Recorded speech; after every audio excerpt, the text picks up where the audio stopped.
Almudena nos va a contar a continuación qué problemas tiene la Junta para efectuar unos pagos que hasta el 2013 dice que no podrá hacer. Almudena, cuando quieras.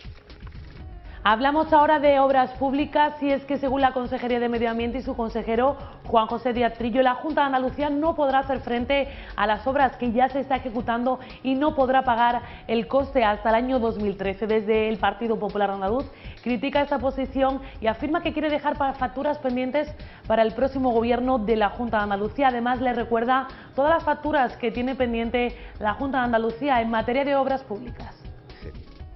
La Consejería de Medio Ambiente de la Junta ha reconocido que hasta el año 2013 no podrá pagar obras ya adjudicadas, por lo que ha planteado a las empresas adjudicatarias que paralicen la ejecución de esos proyectos o lo financien ellas mismas si desean mantenerlos activos. En concreto, la Agencia de Medio Ambiente y Agua ha informado a la Asociación de Ingenieros Consultores de Andalucía que no iban a abonar a las empresas lo correspondiente para los meses de noviembre y diciembre de este año, ni lo contemplado para 2012. Los problemas financieros y la falta de liquidez de la Junta están detrás de estas paralizaciones en obra medioambiental, que la Consejería insiste en denominarlas con el eufemismo de reprogramaciones. Esta caída en la ejecución es consecuente además con el recorte que ha sufrido Medio Ambiente en su presupuesto para 2012, que ha caído un 9,9% respecto al año anterior. Con todo ello, desde la Consejería insistían en desmentir tajantemente que se vayan a paralizar las obras previstas para 2012, sino que éstas se van a ajustar a su ritmo. Solo para este año la Agencia de Medio Ambiente tenía previsto licitar proyectos por más de 200 millones de euros. Ante estos hechos, el secretario general del PP, Antonio Sanz, considera que la Junta ha tirado la toalla y se ve como un gobierno perdedor e incapaz de afrontar la crisis. En su opinión, la intención de la Junta es dejar facturas pendientes al próximo gobierno, al estar convencidos de que no serán ellos. Además, ha recordado que la Junta debe 950 millones a las constructoras y tiene más de 3.500 millones en facturas pendientes de pago. Guillermo.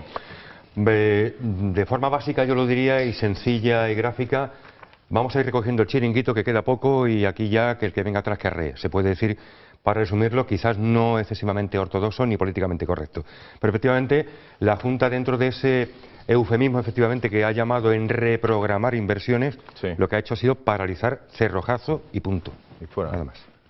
Pues yo creo que aquí lo que tendríamos que considerar es un concepto que sin él la economía no funciona, que es el concepto de seguridad jurídica. Los empresarios, cuando realizan una obra y la proyectan, sobre todo cuando tienen varios ejercicios su ejecución, a cierto medio y largo plazo, significa inversiones en maquinaria, inversiones en tecnologías nuevas, contratación de personas, etcétera, etcétera, que todo esto se va de un plumazo. Si además le aplica, que yo no sé si será de aplicación o no en este caso por las especiales circunstancias, la propia ley de morosidad, pues realmente la ley de morosidad o directamente el Código Penal lo que tenía es que detener una figura clara, que imputara penalmente y con las responsabilidades civiles correspondientes a personas que hacen estos desaguisados que influyen directamente el patrimonio de las empresas y de las personas propietarias de esas empresas, pero es que además va contra todas las reglas lógicas de la economía de cualquier país, de cualquier sitio. Aquí, si esto se entera un señor de Alemania, aquí no invertiría un duro en su vida. ¿Por qué? Porque no prevalece la necesaria seguridad jurídica y económica para el desarrollo de la actividad industrial. Fernando, yo creo que se han enterado, porque poco dinero está entrando ahora mismo. Alguien se lo ha dicho. Pedro. A mí me gustaría que esto se quedara claro. Es decir, para que se entienda todavía mejor si cabe, llega una empresa, contrata con la Junta una obra, se la firman, se la admiten, empieza a hacerla y cuando está a mitad de hacerla o la ha hecho, dice la Junta, pues no te puedo pagar hasta dentro de 2 años. Y dice la empresa, ¿y qué hago con los gastos que ha generado esto y que yo necesito? Y dice, pues va al banco. Si tiene la fortuna de darle un préstamo, tiene que pagar los costes financieros acumulados durante 2 años. Como no podrá, o podrá difícilmente, cogerá a su plantilla y de 35 que tenía, tendrá que dejarlo reducido en 20. Y al final resulta que una mala gestión de una administración pública contribuye a que haya más paro todavía y una empresa en semicrisis. ¿Qué es de lo que vamos a hablar a continuación? Claro, es que así Bruselas. Pues sabéis que yo en este caso siento envidia, además no es sana, es totalmente insana, de autonomías como por ejemplo Navarra. Yo escucho a Yolanda Barcina, a la responsable del gobierno navarro, que dice que, hombre, que la crisis también les está afectando y que ya no pagan en 10 o 20 días, que pagan a 90 días. No me digas. Porque la crisis también está haciendo mella en el gobierno navarro. Ya pagan a 3 meses. ¿Eh? A 3 meses. O sea, eso aquí es impensable. Estamos hablando de, como mínimo, el horizonte del 2013. Estamos hablando de 3.500 millones de euros, que es el presupuesto de muchísimos países, en facturas pendientes de pago por parte de la Junta de Andalucía, por parte del gobierno autonómico. Estamos hablando de unas cifras, Agustín, realmente que son no ya mareantes, son totalmente insultantes. Y estamos hablando de que para esa empresa cuyo ahora mismo único agarre, único asidero es casi la obra pública, y que se ven obligados a seguir contratando y a seguir actuando y trabajando también con la Junta de Andalucía, porque no tienen otra, porque realmente, si nos atenemos a lo que se está haciendo en la construcción, nos encontramos con que no hay iniciativa privada. Quiero haceros una apreciación. Me acaba de llegar que en la web del Partido Socialista Obrero Español, la web del PSOE en Jaén, figuran las declaraciones en esta campaña de Chávez, ¿vale?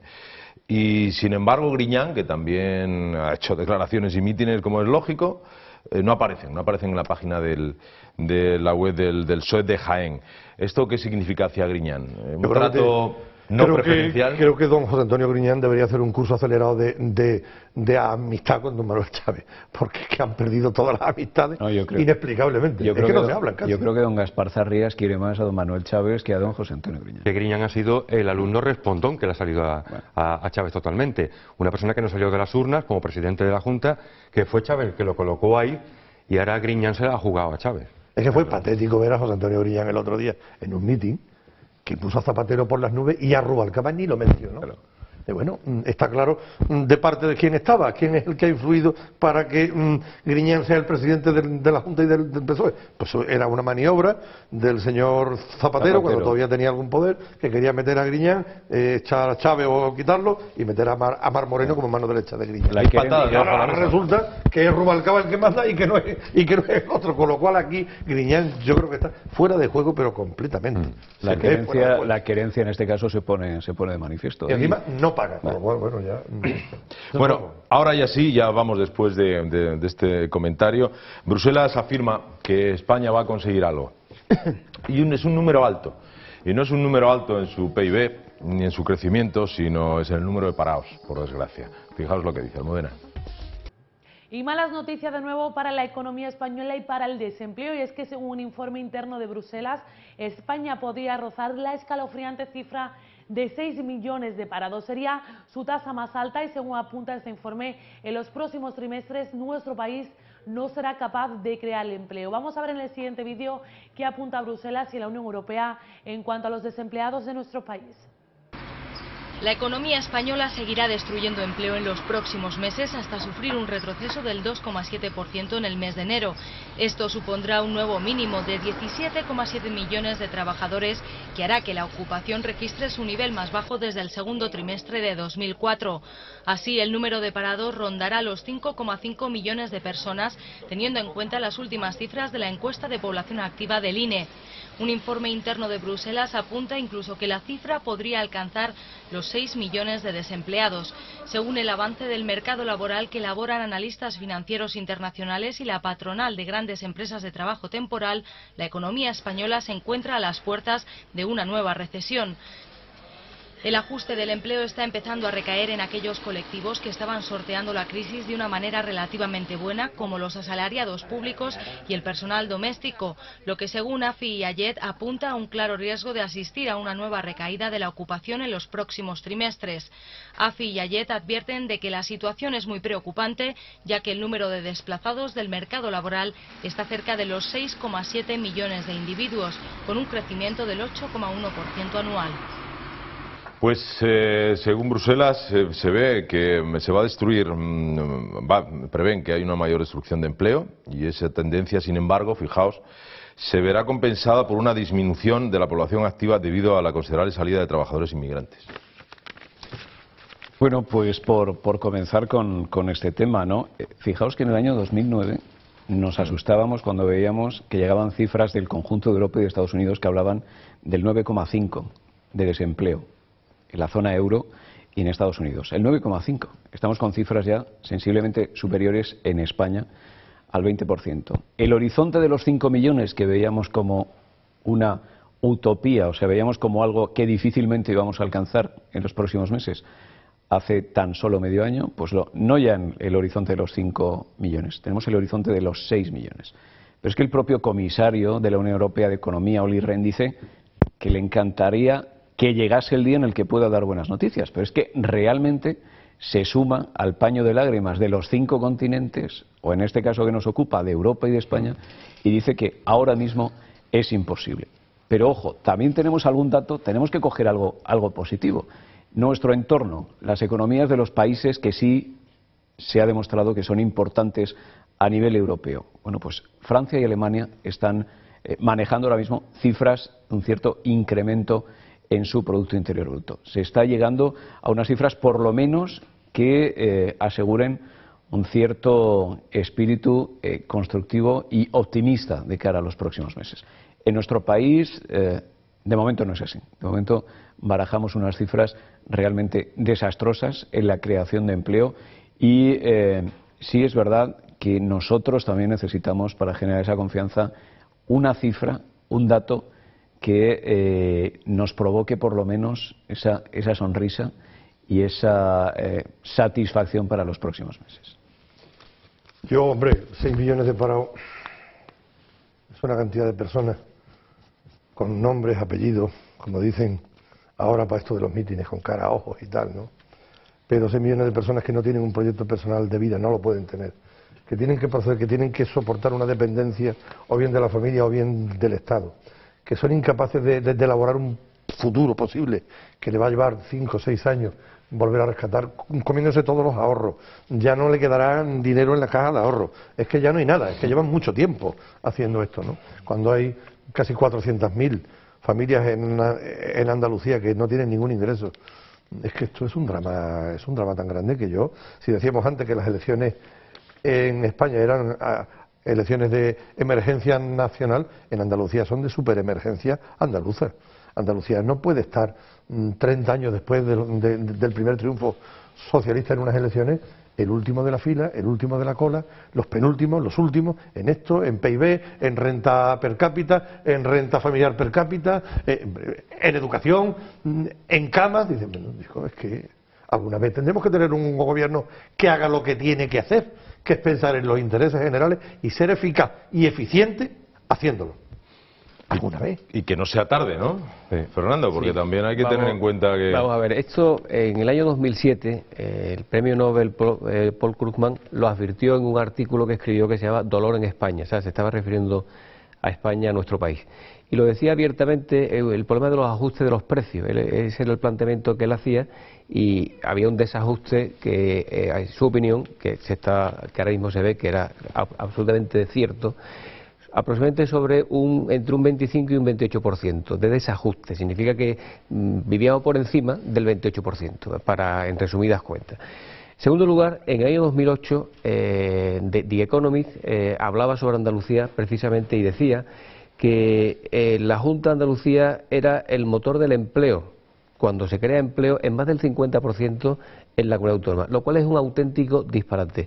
Y decía en el esbozo que se ha hecho aquí sobre el empleo ahora, anteriormente a esto, que el recorte se está produciendo actualmente en el empleo público. Y es que el empleo público hay que ajustar las administraciones, están absolutamente sobredimensionadas.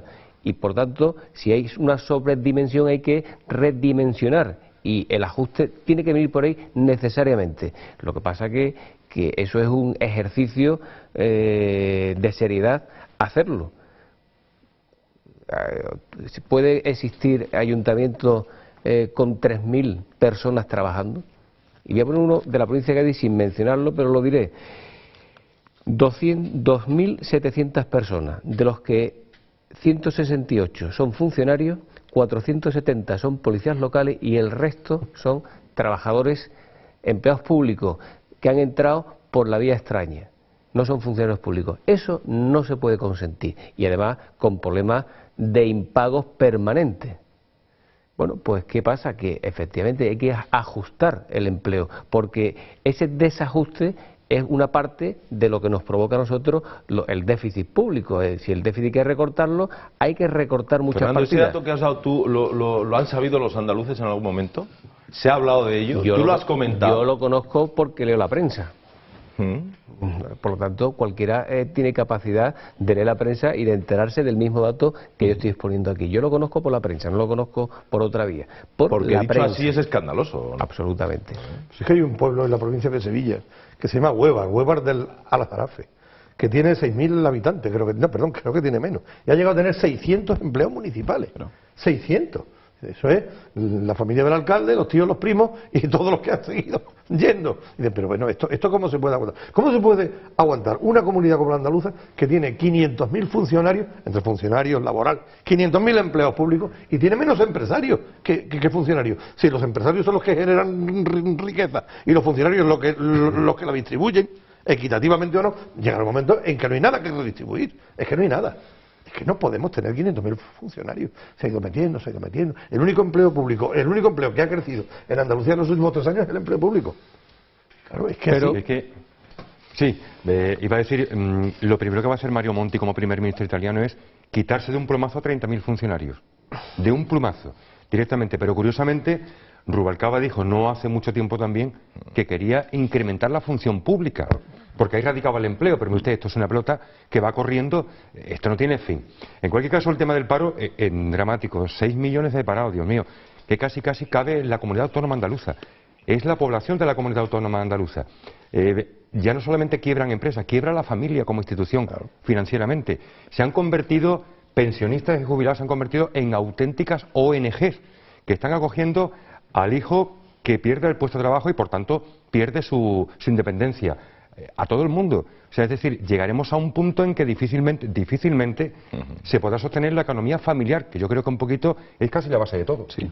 Oye, os quiero comentar, antes de que se me olvide, una cosita. El otro día, la ministra Carmen Chacón decía en un meeting en Cataluña que el PSOE, yo no sé si al hilo también de ese discurso del PSOE, queriendo pues un poco amedrentar, ¿no?, a los votantes o posibles votantes del PP, dijo que el PSOE es el único partido capaz de frenar a los empresarios y a las pymes. ¿Dijo algo así, Pedro? Dijo a los emprendedores. A los emprendedores. Pero lo dijo 2 veces, que no fue un error.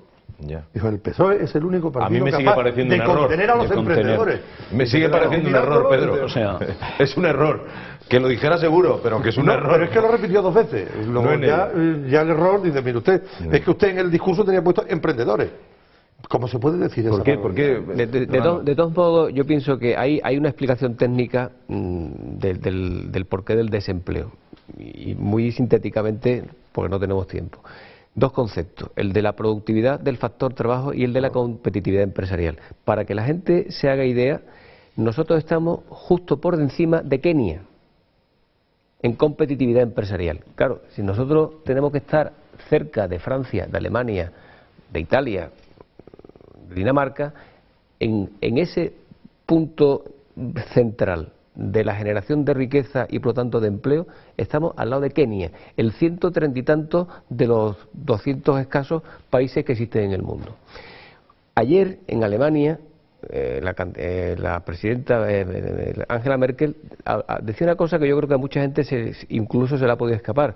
En Alemania no existe el salario mínimo porque prácticamente todos los sectores y todas las empresas, porque el ámbito de aplicación de los convenios tiene carácter empresarial, pactan su salario, que por supuesto es un salario normalmente superior al español, entre otras cosas porque son más competitivos. Pero sin embargo, por primera vez ha decidido trasladar al Parlamento la existencia legal de un salario mínimo. Y sin embargo va a diferenciar entre las regiones occidentales de las regiones orientales, con una desproporción de un 28%. Bueno, pues en España, es que eso, en Andalucía estamos castigados al ostracismo precisamente porque si se establecen normas generales para todo el Estado y nosotros tenemos un diferencial del 20 y tantos % de renta, nosotros no podemos competir. es imposible. Por lo tanto, los políticos, yo espero que el PP tome cuenta de esa decisión que va a tomar ahora Angela Merkel para que poco a poco, con medidas diferenciadoras de esa naturaleza, aunque a priori parece que van contra nuestros propios intereses, son las únicas posibles para que aquí se gane en productividad y, como consecuencia de ello, en competitividad empresarial. Y eso es lo que nos sacará de la crisis, no otra cosa. Aludiendo a esas desafortunadísimas declaraciones de Carme Chacón, la que por otro lado podría ser incluso candidata a la Secretaría General del Partido Socialista dentro de muy pocos meses, hombre, yo creo que es de juzgado de guardia realmente, o sea, que hable. Es que hay que venerar al empresario, a la pequeña y mediana empresa, al emprendedor, al autónomo. En España hay que venerarlo, en Andalucía hay que venerarlo. O sea, es la gente que realmente somos los que estamos sacando las castañas del fuego con todo esto que nos estamos encontrando año tras año. Realmente hay unas declaraciones muy desafortunadas y que aún más tendrán que hacer pensar a mucha gente sobre lo que podría esperar. Además, yo creo que también hay una hipocresía tremendamente grande respecto al ámbito de lo privado y de lo público. Ese famosísimo discurso ya que hiede, que apesta, donde lo público es el sumum bonum de todos los bienes posibles y lo privado es el mundo de la corruptela, la explotación de los trabajadores. Bueno, mire usted, pero es que a mí me hace muchísima gracia. ¿Cuántos socialistas insignes están en empresas privadas?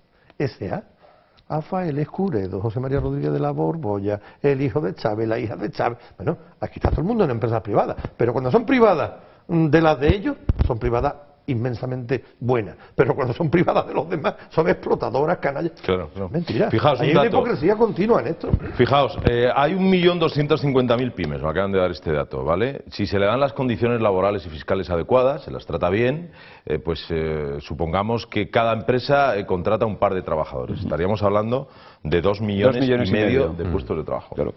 Importantísimo. Dato, vamos, no somos economistas, Fernando, como tú, sí, pero no está mal pensado, es coherente. Pero hay que tener cuidado con una cosa, es decir, no se puede establecer unos mecanismos de ayudas públicas a la creación de empleo, porque eso es injusto para al que ha aguantado el chaparrón durante la crisis y ha mantenido el empleo, porque se produce una situación de competencia desleal, que es absolutamente injusta, y eso provoca inseguridad jurídica y por lo tanto eso aleja la inversión. Lo más importante no es bajar el desempleo ahora mismo, Fernando. Por descontado. Vamos a ver, vamos a dejar un poco las deslealtades éticas. No, pero eso hay que considerarlo por respeto. Vamos a ver, la nómina de desempleo y el servicio de la deuda es el 56% de los presupuestos del Estado. Y esa dinámica hay que romperla. La del servicio de la deuda no depende de nosotros, depende de fuera, pero sí depende de nosotros hacer las cosas bien para que eso se reduzca.